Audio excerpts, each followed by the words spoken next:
It was a long time ago, before cell phones were prevalent, and I was a mom in my early 30s who had just driven our kids to the pediatrician.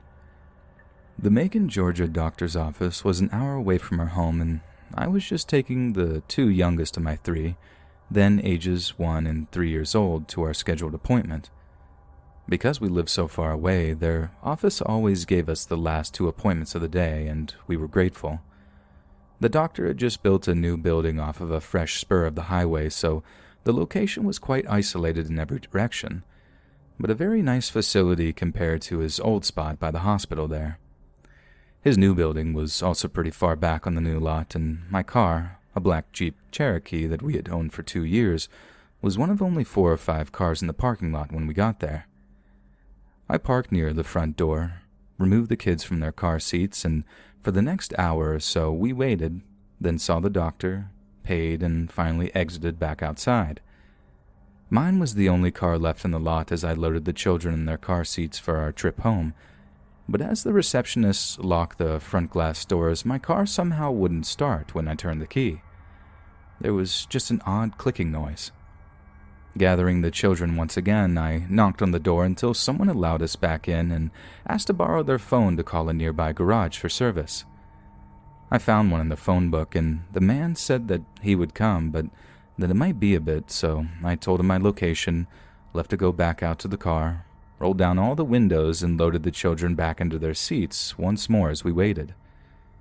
Soon we watched as all the lights were turned out in the building again and everyone left, the cars departing one by one from behind the building somewhere, leaving us now completely alone in the parking lot. As it was still light, I spent a lot of that time trying to tend to the children, digging through our car for snacks and a bottle, making sure that they weren't getting too hot, etc.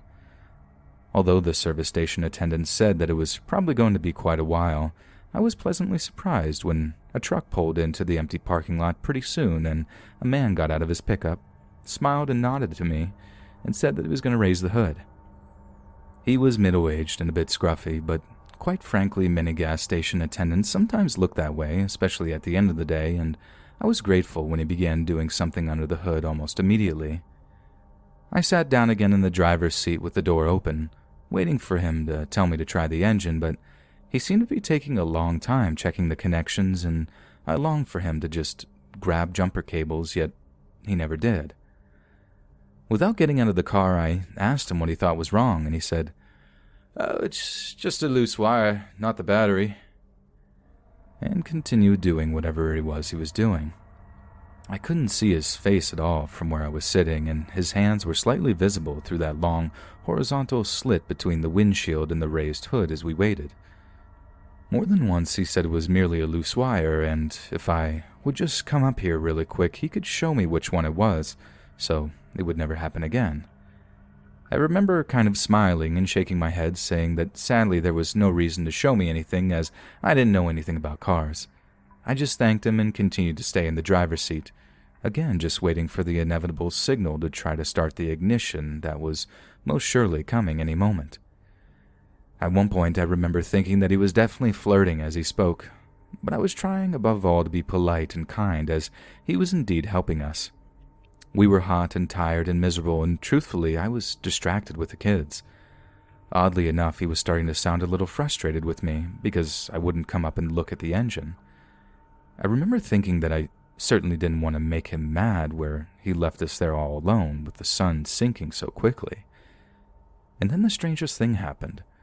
Another truck suddenly pulled into that desolate parking lot, and as it did, this nice guy working underneath my hood suddenly slammed it shut, ran to his truck, started it, and drove away very quickly, without even saying a word of goodbye. I was both confused and a little anxious when he did this, because I didn't know who was now arriving. I even remember feeling a little frightened that he had suddenly left me there alone with 2 little ones defenseless. Why wouldn't he at least stay and speak to whoever was parking next to me now? It certainly seemed the southerly gentleman thing to do. I looked around and was very aware once again that there were no visible cars on the road, no homes or businesses nearby, and the sun was continuing to set quickly.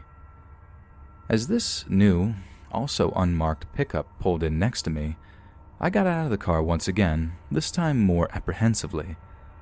Upon exiting, though, he immediately introduced himself, and his name and voice seemed to match who I had spoken to on the phone much earlier.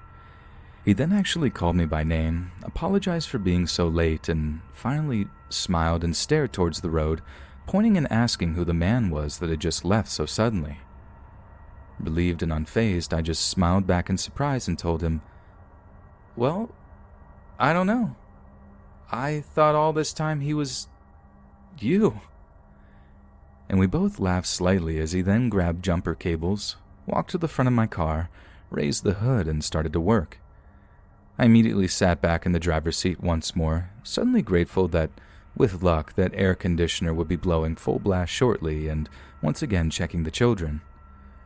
While listening for the familiar words, "try it," I had my back completely turned towards the children when he surprised me by suddenly coming to the driver's side door.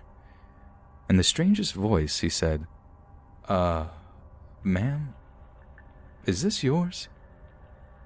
And when I looked into his hands, he was holding a long, thin, dagger-like looking device that was about 1.5 feet in length. It appeared to be very old and covered with reddish rust, yet on one end it had tiny circular small finger holes, as if it was a mix of a long thin sword and scissors oddly combined.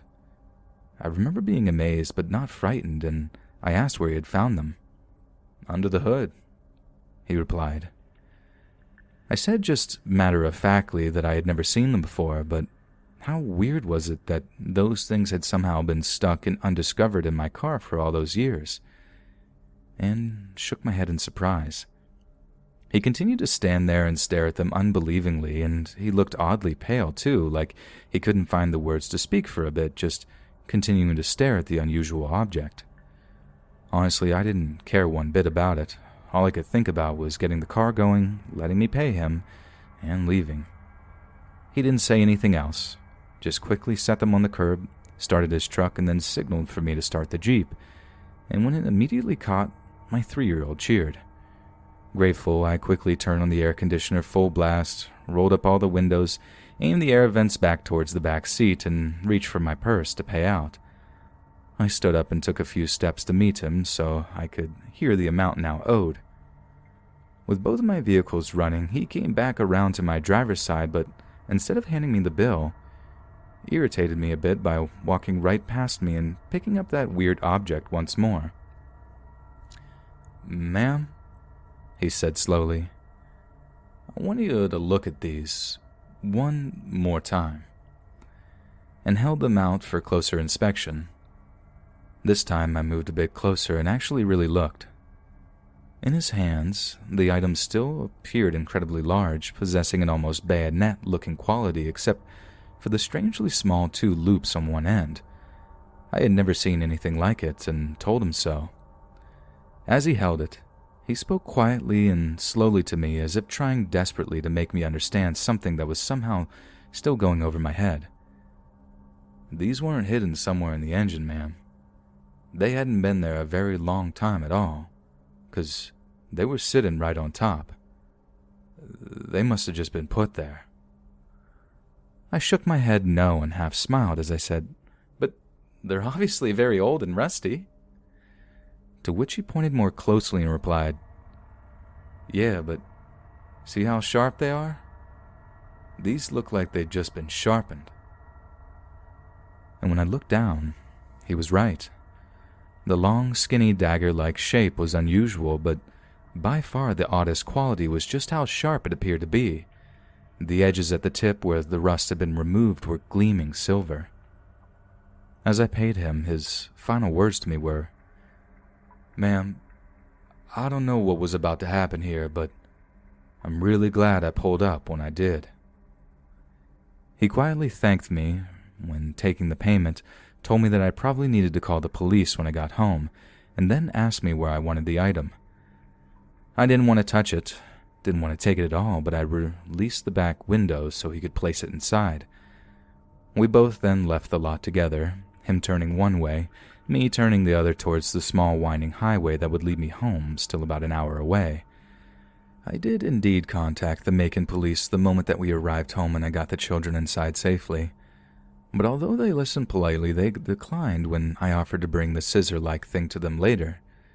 The officer I spoke to said that they sounded as if though they were specialized surgical shears from my description and measurements on the phone, which I found quite disturbing, as you can imagine. I remember wondering how he would even know that, why he would say that. I had tried so carefully not to touch any of the surfaces, hoping that they might be able to lift prints or test it for blood if they wanted. But the story seemed to bore him a bit, and he didn't seem interested. His attitude insinuated that, as there were no longer an emergency, it was of no importance now. At the very end of the call, as if to wind things up, he did say that it sounded as if though I was very lucky and that I might want to keep the shears for a few days, just in case someone from his office got back with me later. But that was all. I wrapped them carefully in newspaper and placed them in the brick storage unit behind our house, and there they remained for several more years untouched until we moved away, and I finally, not wanting to bring them across several states, reluctantly threw them in the trash. Around that time, though, if you look through old news reports, women were going missing all over Georgia. Some bodies were eventually found, but others remain missing to this very day. I have often wondered what would have happened if the service station attendant hadn't arrived when he did, if my children would still have a mother, if I would still have my son and daughter, if I would have missed all those years with them. I guess I'll never know. But I learned something very important about myself that day. I had always felt that I was pretty aware of my surroundings, pretty good at reading people and staying safe.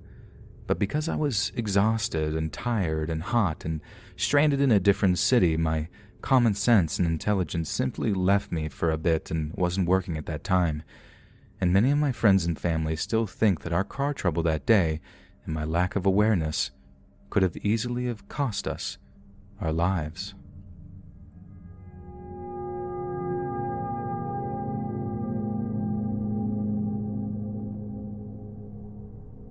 When I was 16, I would nanny for two boys, Brandon, who was 8, and Randy, who was 15. Randy had mental health problems because he was born with liquid in his brain or something. Either way, he was a sweetheart, but you could tell something was off by the way he walked and moved his hands.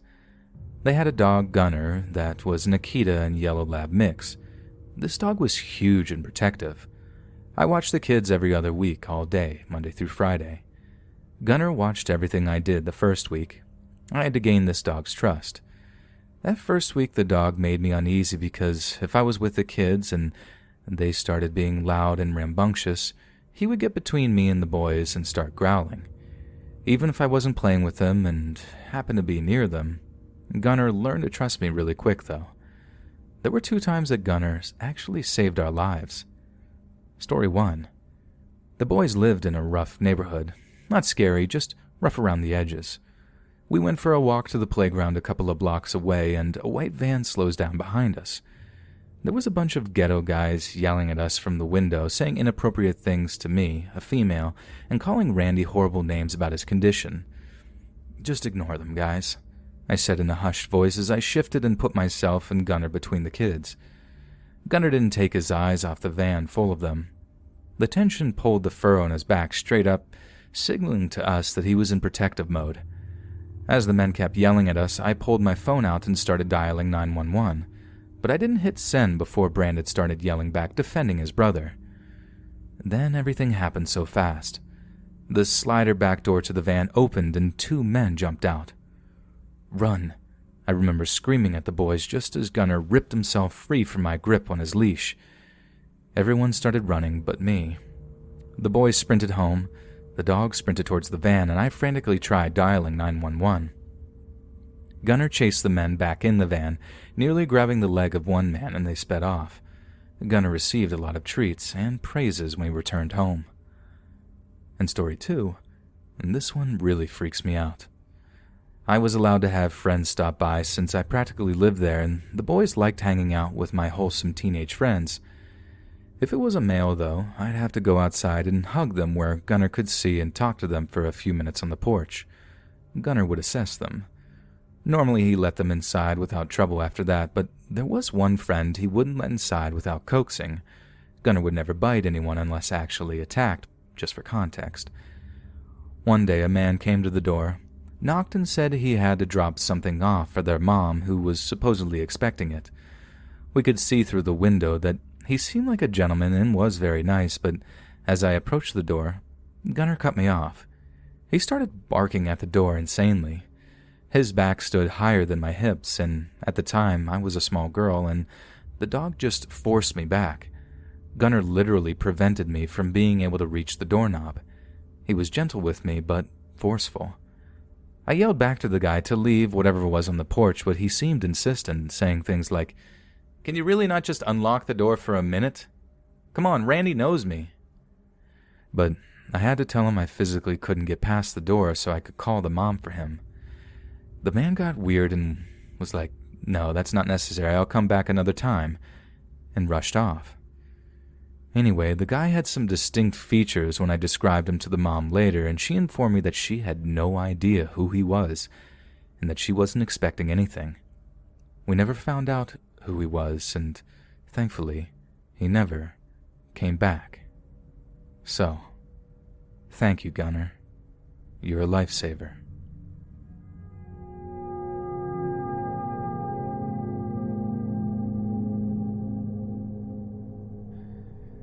So back in 2007, I found myself working as a bartender at a now-closed pub in my hometown. Not a job I particularly liked, but it paid the bills. At this time, they hired a new kitchen manager that we all simply knew as Kearney. Kearney was a pleasant enough man, mostly keeping to himself, but also stayed late to help the barman do our closing duties, so we all liked him for that. New in town, Kearney had yet to find a place of permanent residence, and I had recently lost my tenants, so someone suggested he ask me. He was considerably older than the tenants I usually took in, but having had a streak of bad luck with tenants my own age, I thought an older man with a nice steady job may be a shift in the right direction, so I agreed. Kearney wasted no time and followed me home that very same night, only he wasn't alone. Enter Lawrence, the boyfriend of Kearney. Honestly, I hadn't even realized he was gay up until that point, but was water off my back regardless, and looking back, what really should have bothered me, though, was Lawrence's appearance. He looked like he had been sleeping on the street, rather more appropriately, as I would later find out. So Kearney moved in. Lawrence was there a lot too, and it was easy to know when, due to his mobile ringtone sounding like the quacking of a duckling. Kearney had some habits that were rather noteworthy to the story. In particular, one, he basically never closed his bedroom door. No matter what he was doing in there, it was always open, and two, although he was a very heavy smoker, he never once smoked inside the house. So Kearney had been living there for about 2 weeks when I had come down with an awful case of pink eye. This being highly contagious, I was given leave of absence from my bartending job and therefore decided to go wait it out at my sister's for a few days. Apparently, I didn't mind giving it to her. Sorry, sis.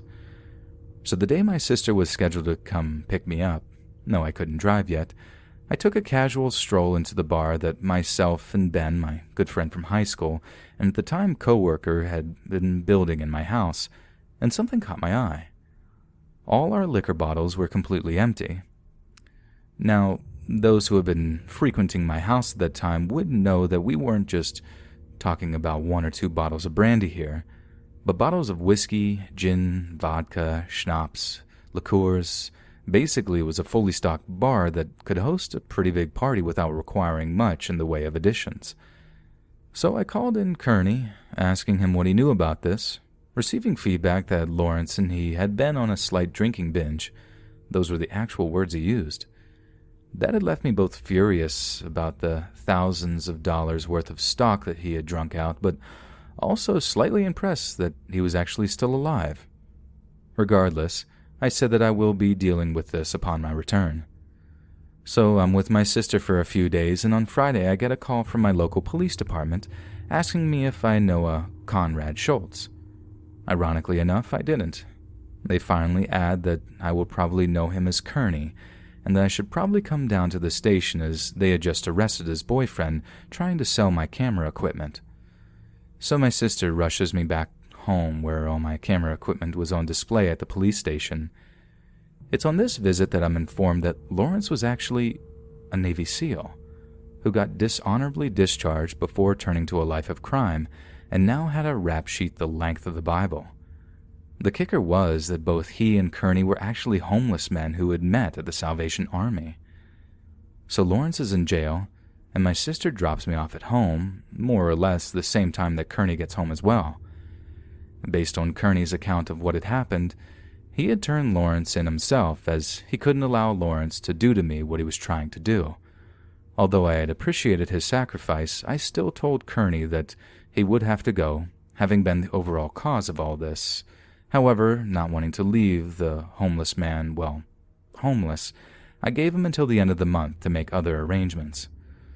So Monday comes, and having just completed staff meeting, I walk home to encounter a very much free Lawrence sitting on the sidewalk across my house, watching it. I confront Lawrence as to why he's there, and he tries to apologize before begging for money, rather out of character, really.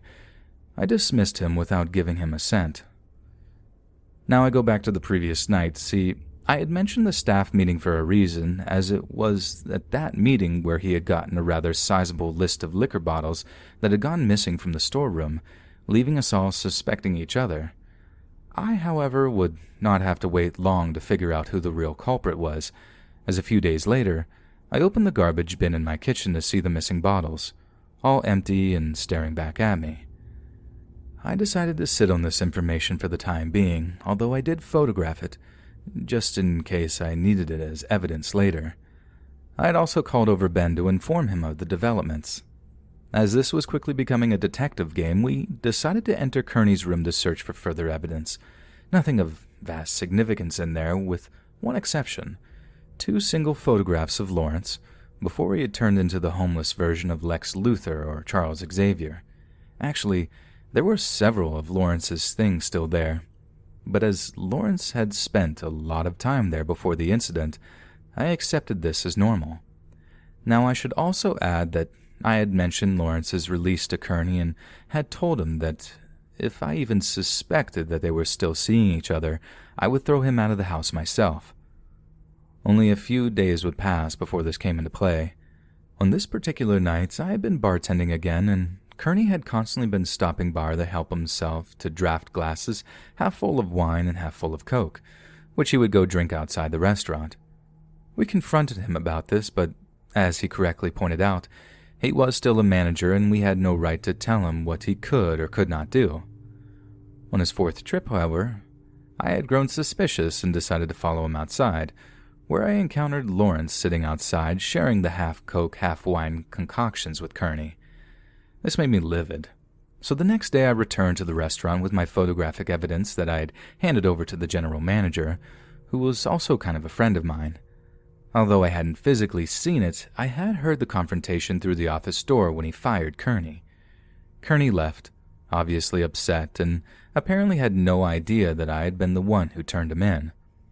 So we had closed early that night, and I was walking home, going past the high school. I saw Kearney coming from the opposite direction. He walked past me, literally only saying 2 words, "I'm scared," before disappearing into the darkness. And that would be the last time that I would ever physically lay my eyes on Conrad Schultz. So we reached the final week before Kearney's eviction was to take place. Ben had come to stay with me for that duration, as we both wanted to monitor the situation and make sure that nothing else happens. It was in this week that Kearney's behavior suddenly changed. He was constantly smoking in his room and his door was closed 24/7. In fact, neither Ben nor I had caught so much as a peek of him in that entire last week, which we hadn't thought much of at that time. So the day of Kearney's eviction comes around.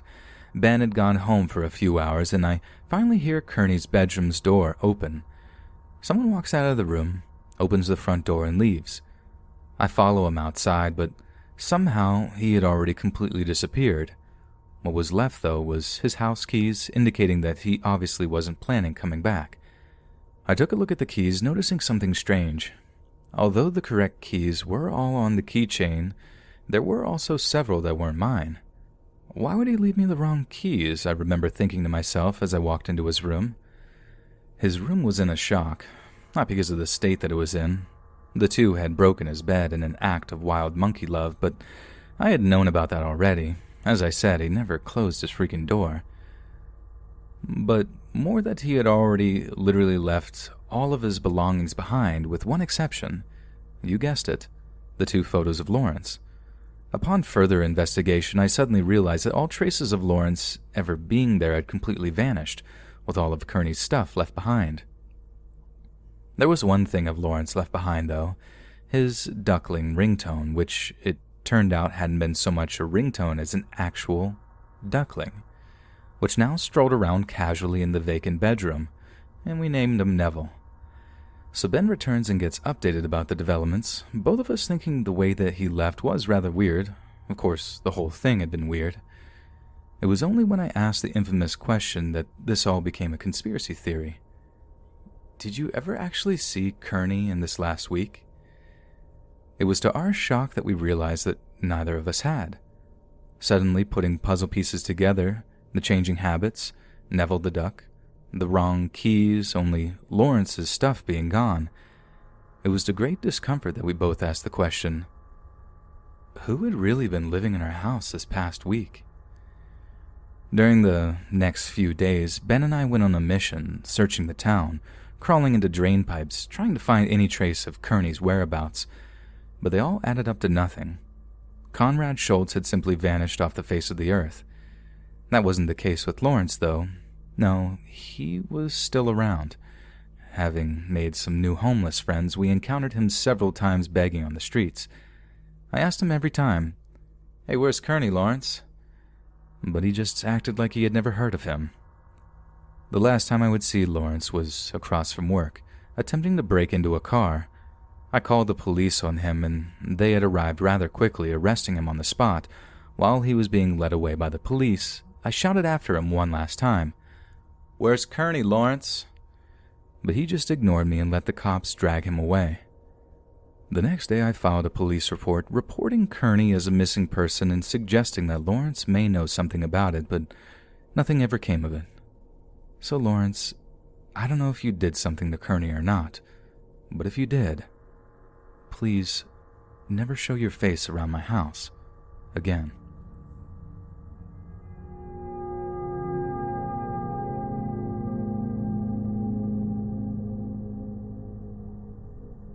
My parents got divorced when I was 10 years old and my brother was 8. I'm a girl, for context. They had bought a house in a fairly big land and decided to split it. The house was demolished and my mom was building a new house to live with me and my brother. We live in a very small city that is known for its safety. Fast forward to when I was 15, I'm now 25, and the house still wasn't ready. Me and my brother and mom lived in an apartment really close to where they were building the house, so we would check it from time to time. It was an evening when me and my mom were getting back from the market and decided to go check the house. As we were parking in front of the house, the car light shows a man trying to jump the fence to get in. I was really freaked out, but my mom stepped out of the car and shouted at him, asking him what he was trying to do. It was an old guy, maybe in his late 60s. He was really tall, white, and skinny. He was starting to get bald, having hair just on the sides of his head. He just sent really creepy vibes. He jumped off of the fence and looked kind of scared. He wasn't expecting someone to show up because nobody lived in that place yet. He said he lived in the apartment building next to the house and he was trying to cut down a branch from a tree that was knocking on his window. So my mom said he was trespassing and if he wanted to do something in her house, he should have contacted her. She yelled at him to go away and to never come back. We went home and never really talked about it. A few months later, my family finally moved in that house. It's a cute house with lots of trees and space for my dogs to run free. At that time, we had 3 dogs, 2 small ones and a border collie we rescued. Every day, we could hear a teenage female voice yelling at the apartment building next to our house. We figured out it was just some teenage drama because we could hear her say things every teen has said to their parents like, "I don't want to live here anymore," or You don't get me at all, so we never really did anything about it. Some time had passed, and my best friend moved to an apartment in that building. She said that she could hear that teen yelling to her father. And guess who the father was? Yes, the man that was trying to get inside my yard. That freaked me out a little bit, but I didn't have any proof that he was doing something to her. One evening, I was eating some fruits in the front of the house with my dogs, and I heard some screams, like a man and a woman were fighting. I looked around and figured out that it was coming from the building next to my house. As I looked to the building, I saw a woman falling from a balcony, but couldn't see if anyone had pushed her. So I called an ambulance, and they were really fast with getting here and taking her to the hospital. At the same time, the police came and took a man that I couldn't get a look at to see if it was the same man that had trespassed here. I didn't get to know what had happened that day and who that man was. My dad started building his house next to my mom's. I spent a lot of time in my best friend's apartment. That was just by the creepy apartment. As I said, my yard was filled with trees, and sometimes we could see animals there like lizards, snakes, fox, possums. This day, me and my friend were in her balcony and could see a lizard walking in the wall that separated my house and the building. In the balcony next to hers, the creepy man showed up with a gun, trying to shoot that lizard. We started to scream for him, begging him not to kill the lizard. He looked up at us, surprised. I guess he thought he was alone. He didn't say anything, just went back into his apartment. I told my dad about it, and he said I shouldn't interact with that man. I was already 18, and things started to calm down, or so I thought. It was an afternoon around 4 p.m., and I was home alone. I decided to go for a walk with my border collie dog. She was really sweet, and I used to ride my bike as she followed me running, and so I was doing that. As we were coming back to my house, just passing by the building, that man throws a really big rock at my dog. She was running, so the rock hit her leg. I cursed at him and got back in my house, looking at my dog to see if she was hurt. I told my mom, and she said that I should never walk alone again.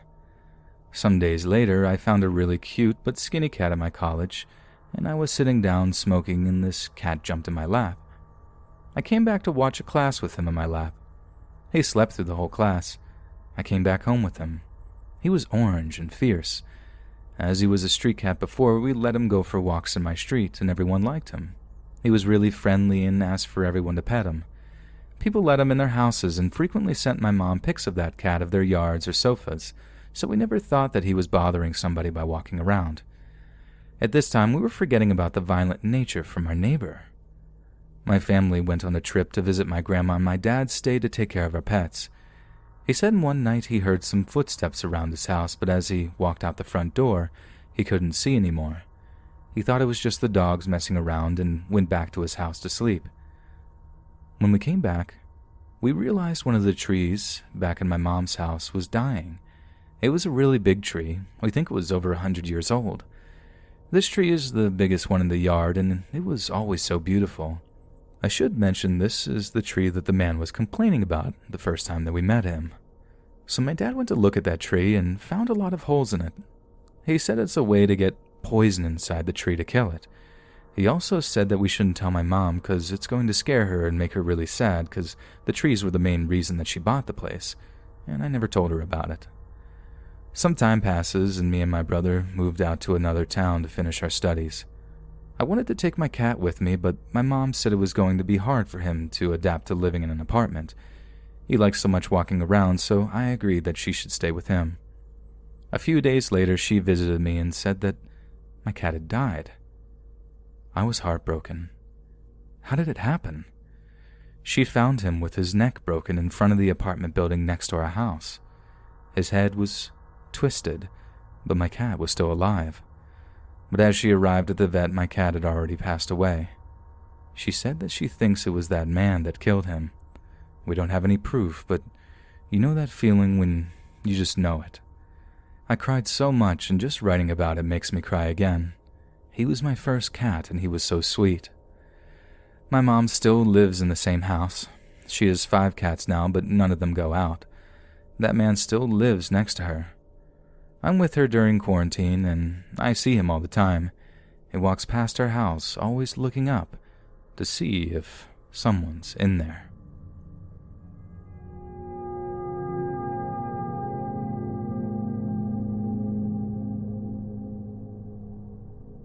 To set the scene, I'm an average height, average size 20-year-old female. I've been told I'm very approachable and perhaps too nice to strangers. I sometimes just don't have the heart to tell people to buzz off, and I definitely should. Obviously, I'm not going to give specific details, but I worked in a restaurant which was inside a bigger shopping center.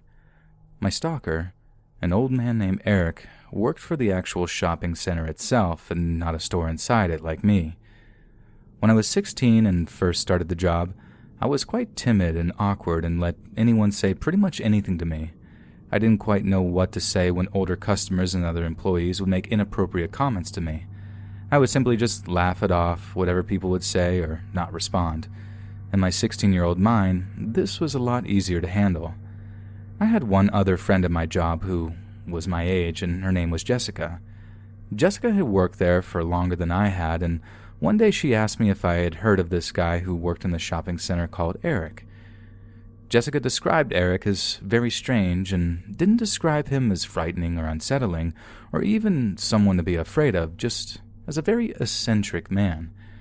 Really, she and other employees would laugh at his odd sayings and awkward behavior.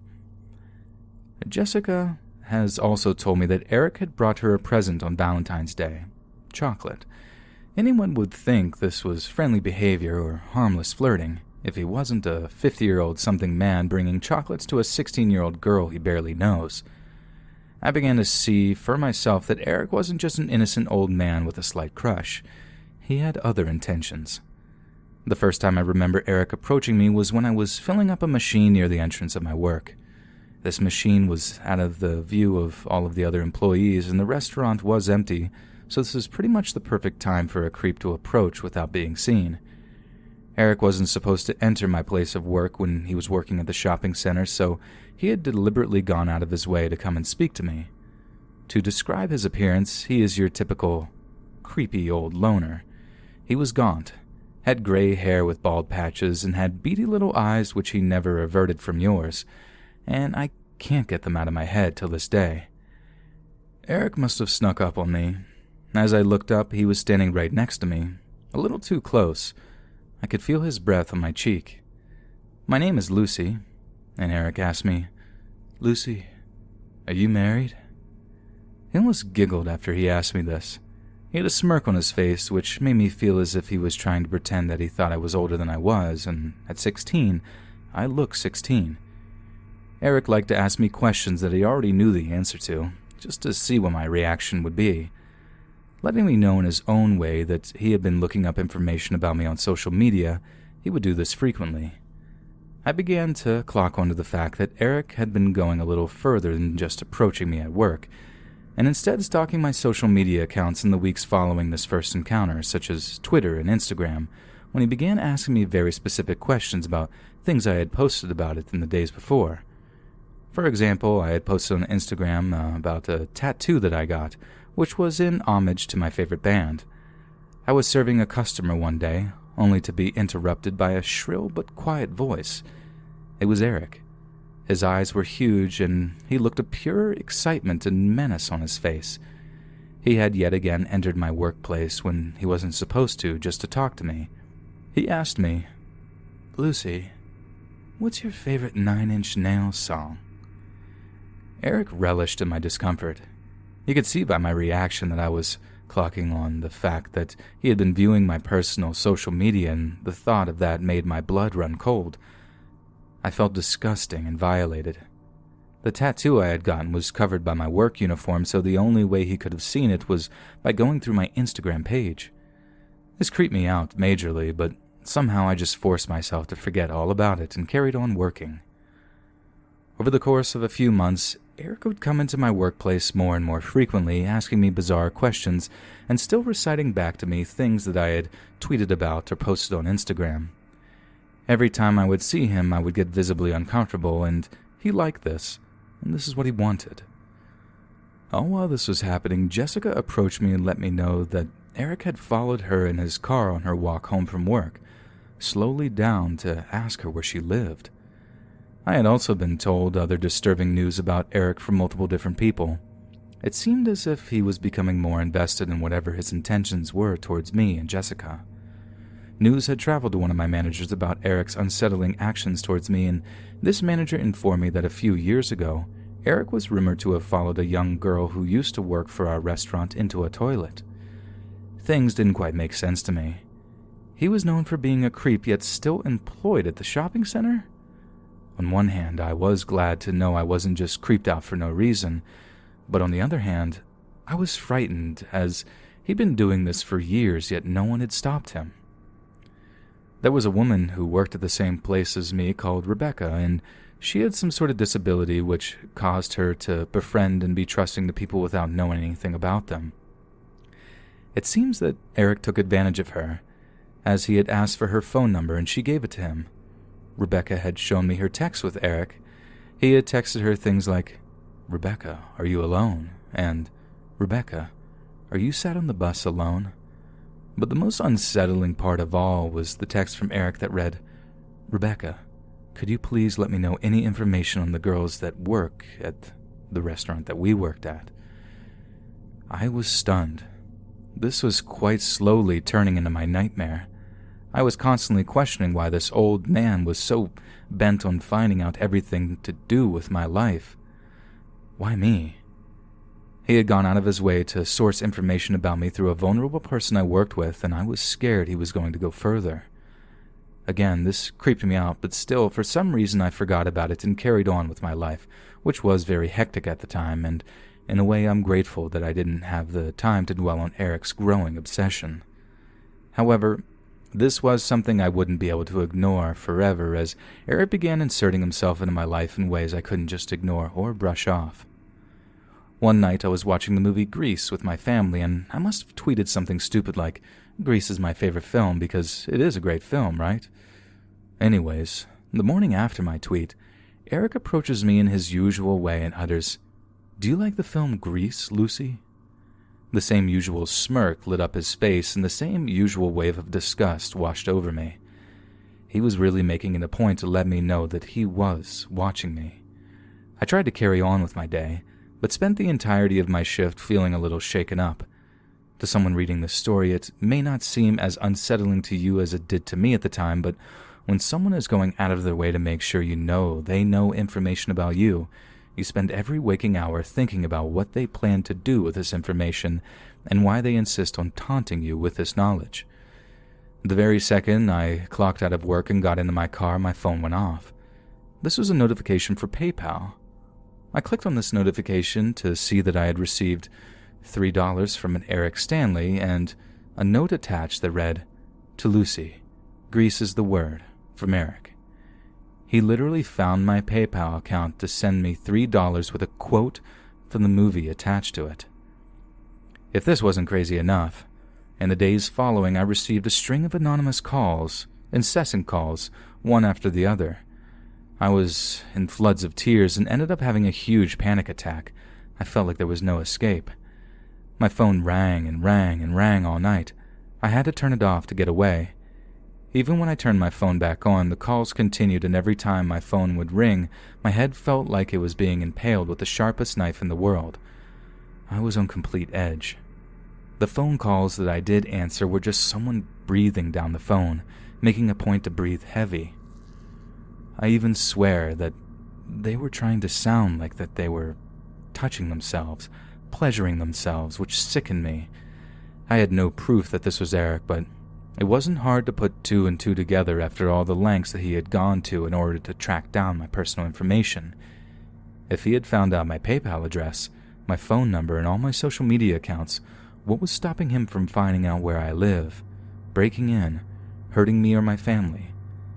That night I had horrific dreams in which he chased me around my house and taunted me for hours.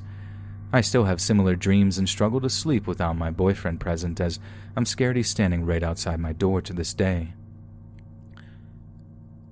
I reported Eric to my managers, and they passed my complaint on to managers of the shopping center. At this point I was genuinely scared for my safety. Multiple girls added to my statement and added details of times that they had witnessed Eric's unsettling behavior or times that he had been inappropriate with them too. Eric had been cautioned by the shopping center's management, yet nothing was done, except the fact that he was warned not to talk to me. Eric found ways around the no talking to Lucy rule.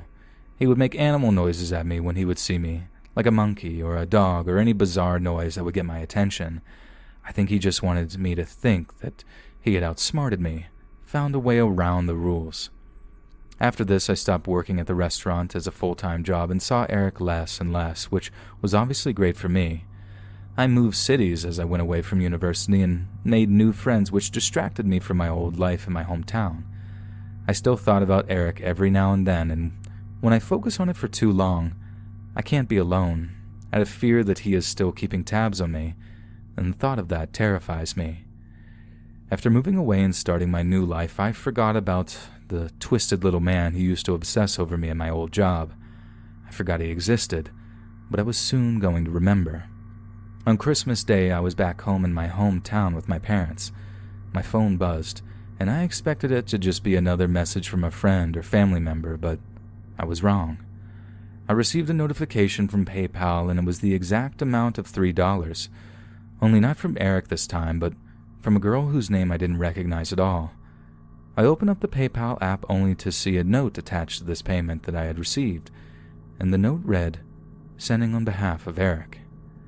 My blood ran cold again. I had forgotten all about this man and all he had done to make me feel unsafe and unsettled, and here he was again, antagonizing me. Yet, this time doing it through other people, perhaps his way of telling me that him being banned from talking to me himself won't stop him from entering my world. I threw my phone down on the couch and spent the night drinking with family until I forgot about the notification. I probably should have told someone about it, but I just wanted to do as much as I could to block him out. I didn't want him to control me anymore, and I since haven't seen or heard anything from him. And I want it to stay that way. I think Eric still works at that shopping center and lives local to me. I avoid my old workplace so I don't have to see him, and he doesn't have to see me. So to the creepy, beady-eyed freak that made me live in fear, please, never speak to me again.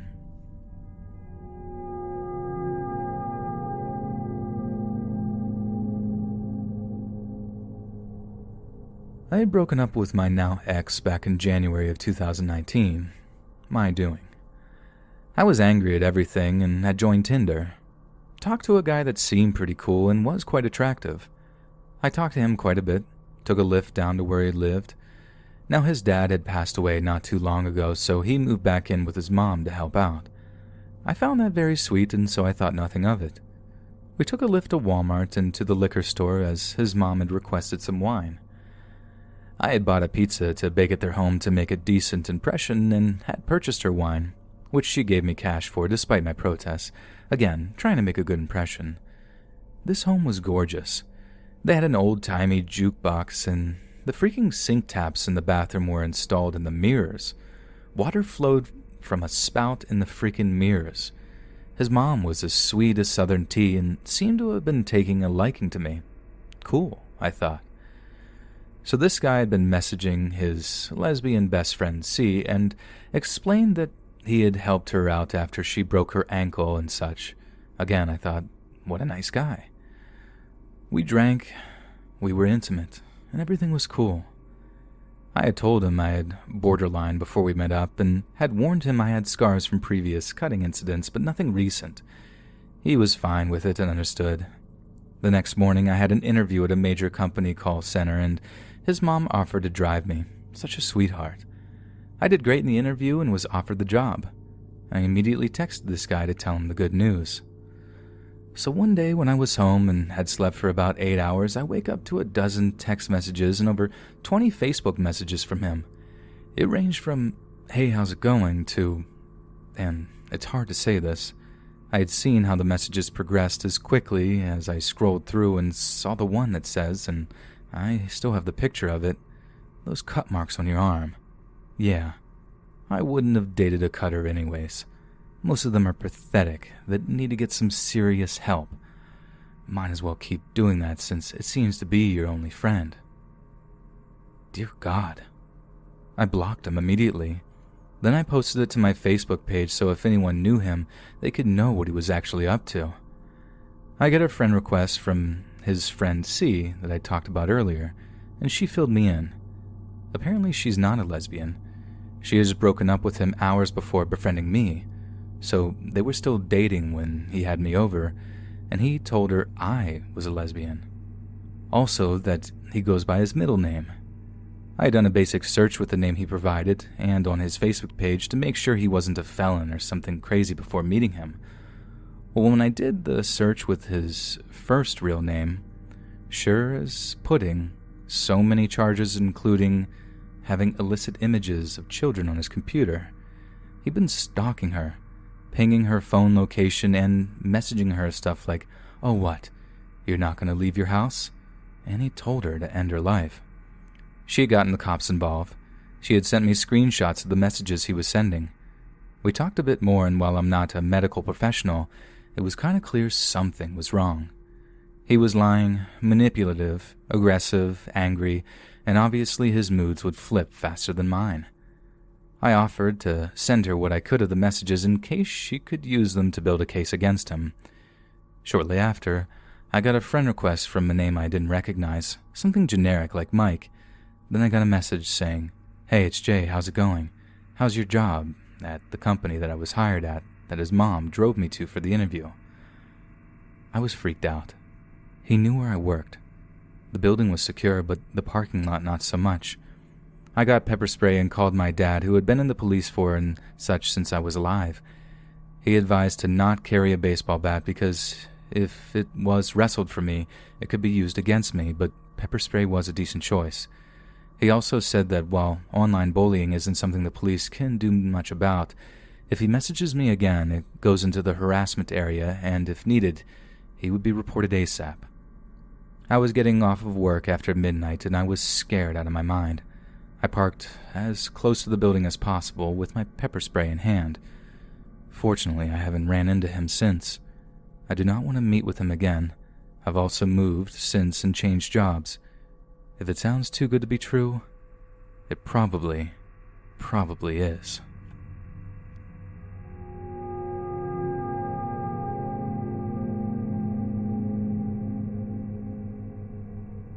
This happened to me 12 years ago when I was a really naive school kid. The more I reflect on it now, the more unsettling it is. I grew up in a rural community which was meant to be really safe, lots of retirees and young families. I'm a trans man, but was a few years away from realizing that at the time, so I just looked like a young girl. My body had developed early, but despite the Jessica Rabbit curves, I was ridiculously baby-faced. The day this happened, I was wearing my ugly junior high school uniform and had my hair in 2 plaits. Aside from my chest, I probably looked about 10. Ugh. My family lived about 10 miles out of the small town I went to school in, and since it was the sticks, there was no public transport and I was too young to drive. Normally I'd get the school bus home, but if I wanted to go to the public library after school, I would go there and wait for my mother to pick me up after she finished work. If anything went wrong, I had nowhere to go. So on the day this happened, I had gone to the library alone and headed to the young adult section. It's very clearly aimed at teens with posters and beanbags and things of that nature. Normally there would be other kids there, sometimes families, but today there was only a middle-aged man sitting alone in one of the chairs. He instantly made me feel uncomfortable. It wasn't his appearance, which was dirty-looking, badly dressed, balding, overweight, dirty teeth. He didn't look homeless, just like a slob. But this space was clearly for teenagers and their families. He wasn't even reading or anything, just sitting there looking around like he was scoping the place out. His eyes were the scariest thing about him, bugging out of his head as he stared at me. I didn't want to be anywhere near this man. Quickly, I grabbed a few books off the shelf and went around the corner to sit in a chair in the adult fiction section. This section was also deserted. I opened a book and tried to read, but a few seconds later, I felt eyes on me. I glanced up and saw him staring at me through the bookshelves. He saw me looking and let out this eerie giggle, like he was a child caught while playing hide and seek. It made my skin crawl. Ignoring him, I went back to my book. Next thing I know, the creep was quickly approaching me. He sat down in the chair right next to me, so close I could smell stale sweat and cigarettes. Again, the whole place was deserted and I felt sick. He put his face close to mine and said, "Hello." His breath was disgusting. Still trying to ignore him, I said a dismissive hi, not looking up. This weirdo then proceeded to launch into his life story and talk at me for the next hour. I had no idea how much was true. He talked about his stage parents with no explanation of what he meant. He talked about being in the military and how he was detained in a psychiatric institution. He told me he had escaped and spent days living in the woods before they caught him. And the whole time I was terrified. I wanted to get a librarian, but I was so scared he might get angry and turn violent. He had made it clear that he was psychologically unstable. At one point, he told me his name and asked for mine. I was panicking too much to give him a fake one. The worst part was he asked me how old I was. Again, too scared to think of a lie, I told him I was 14. I hoped it would put him off. Nope. He brightened up and said that he'd wait until I was old enough to marry him. He said I was a good-looking girl, nice and a good listener, and that I'd make a good wife for him. At that point, I hadn't even held hands with anybody. In a huge turn of luck, my phone started to ring. Instantly, I answered it. It was my mother, telling me she was parked outside. Flooded with relief, I told her I'd be out in a moment. Looking back, I should have stayed on the phone, but for some stupid reason, I thought I'd be in trouble if I told her about the man. I grabbed my things and told him my mother was here and I had to go. My blood ran cold when he told me that he had seen me before and would be waiting for me to come back. I don't know why I didn't tell an adult. I think I was scared, both of getting in trouble and even more of him getting mad and doing something to me. I was so ill-equipped to deal with something like this and probably hoped if I just ignored it, it would go away. The next day I did tell some friends at school. One told her mother, who was horrified. My friend had a lot of younger siblings, and they often went to that library. Often we went together, and they had driven me home before. That turned out to be my saving grace. I have no idea what might have happened otherwise. That day after school, my friend and her mother went to the library with other siblings, as they were already planning to do. It turns out this creepy man really had been watching me intently. He was back and proceeded to approach the family and ask about me by name. The mother told him he needed to stop harassing young girls and threatened to call the police. I'm still so grateful to that woman for standing up for me like that. Miraculously, it seemed to work. I never went to the police, but no, I probably should have. I lived in that area for another 5 years and never saw him again. Hey friends, thanks for listening. Be sure to subscribe and click that notification bell to be alerted of all future narrations. If you got a story, be sure to submit them to my subreddit, r/Let'sReadOfficial, and give and receive feedback from the community and maybe even hear your story featured on the next video.